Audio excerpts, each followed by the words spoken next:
intramural sports and others fell in the ambit of that rule. Let me just stop you right there. I want to make sure we understand the significance of this. What you're saying is that the Biden administration used an administrative process to interpret a law, a landmark law passed by Congress, Title IX, to interpret it to require your state, and indeed every state, to allow men, biological men, into women's locker rooms, to allow men, biological men, into women's sports. We argued that the considerations of women were not adequately accounted for in the rulemaking process, and virtually every court to consider that rule, almost a dozen, agreed with the position Tennessee advanced on behalf of 6 states in our litigation. Every court virtually to consider the litigation agreed with your position. Is that correct? Title IX of the Education Amendments of 1972 is one of America's most significant civil rights laws, designed to prevent discrimination based on sex in federally funded education. For over 50 years, it has been a key driver of equal opportunities for women in schools and sports, especially at the collegiate level. In April 2024, the Biden administration's Department of Education issued a new rule interpreting Title IX to also prohibit discrimination based on gender identity. Tell us about the Title IX litigation that you carried on behalf of the state of Tennessee. Sure.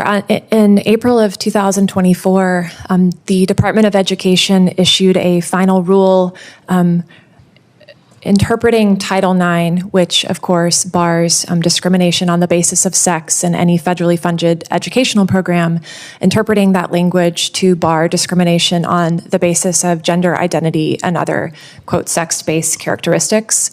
And as part of that rule, which again was a rule, did not go through Congress, the Department of Education informed all federally funded educational institutions from pre-K through college that sex-separated spaces like locker rooms and bathrooms must instead be assigned by gender identity and not sex. And in similar ways, sex-separated programs like intramural sports and others fell in the ambit of that rule. Let me just stop you right there. I want to make sure we understand the significance of this. What you're saying is that the Biden administration used an administrative process to interpret a law, a landmark law passed by Congress, Title IX, to interpret it to require your state, and indeed every state, to allow men, biological men, into women's locker rooms, to allow men, biological men, into women's sports, to allow men, biological men, into any space that a biological woman might otherwise claim under the ambit of Title IX. Is that correct? That's correct. And so you litigated on behalf of your state to preserve. Would you say that Title IX is a landmark piece of legislation? Absolutely. Would you say that Title IX took years, indeed decades, to achieve?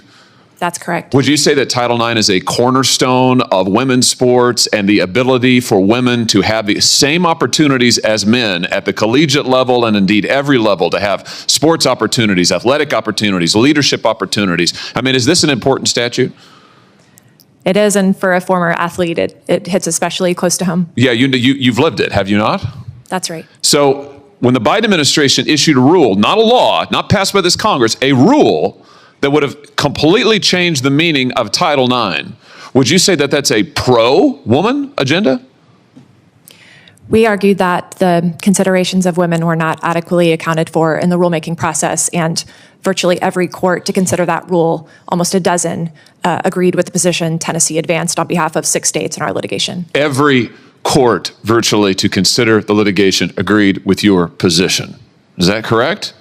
Including the Supreme Court in a stay application. Including the Supreme Court of the United States. Would you say it is fair to call the effort to undermine a landmark piece of legislation for women that you yourself benefited from, that fair and equal opportunity? Would you say it's fair to call that a dark chapter in the history of this country? I mean, certainly on behalf of Tennesseans, we thought that that rule was unlawful and inappropriate, and we were happy to succeed in the litigation against it. Well, I just want to tell you, I'm happy you succeeded in the litigation. As the father of a 4-year-old daughter, I'm delighted that you succeeded in the litigation. I want to thank you on behalf of her, my whole family.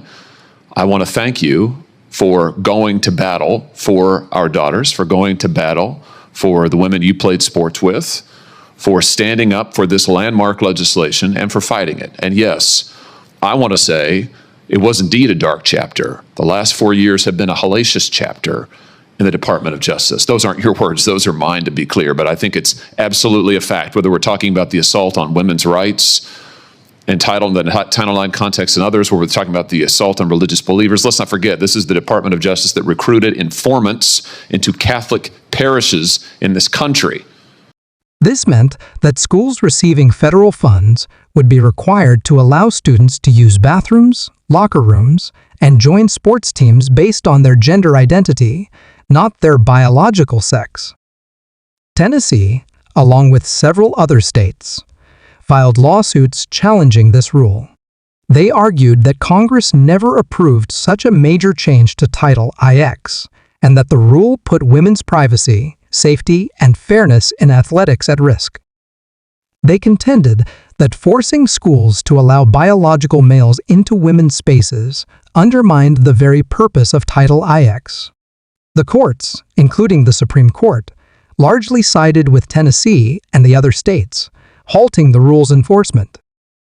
For Tennessee, this was not just a legal victory, it was about protecting the original intent of Title IX, ensuring equal opportunities for women and girls. This case highlights a much larger national debate over gender identity, federal authority, and women's rights. It also underscores growing concerns over how federal agencies interpret laws without congressional approval. For many, this litigation was seen as a defense of women's hard-won protections under Title IX. If that's not a dark chapter in this country's history, I don't know what the heck is. This is a Justice Department that activated the counterterrorism division against parents who went to school board meetings. If that's not a dark chapter, I don't know what is. This is a government, an administration the last 4 years that collaborated with the biggest corporations in the world to censor speech they don't like and then lied about it. If that's not a dark chapter, I don't know what is. In fact, I'd go so far to say it is the worst chapter, the worst in the history of the Department of Justice the last 4 years. Those are my views, not yours, Ms. Hermendorfer, but I will just say when it comes to the litigation that you carried out on behalf of the state of Tennessee, I think you did a great service. Not just to Tennessee, but for the nation. And I want to thank you for it. Senator Cruz.